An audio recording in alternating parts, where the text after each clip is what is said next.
Inilah rekaman puluhan peralatan dan kendaraan tempur Rusia yang diangkut menuju Ukraina. Rekamannya ramai beredar di Telegram pada Jumat 7 Oktober 2022. Dalam keterangan unggahan disebutkan, sebuah eselon peralatan militer pergi untuk membantu pasukan sekutu di zona NVO.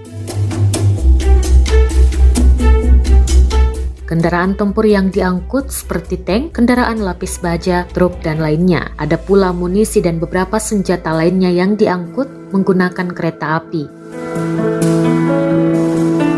Diketahui Rusia terlihat semakin kewalahan, seperti kurang pasukan dalam menghadapi serangan Ukraina di beberapa wilayah yang mereka duduki. Dilaporkan sebelumnya pasukan Ukraina berhasil merebut wilayah Kharkiv yang sempat dikuasai Rusia pada pertengahan September.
Terima kasih sudah nonton.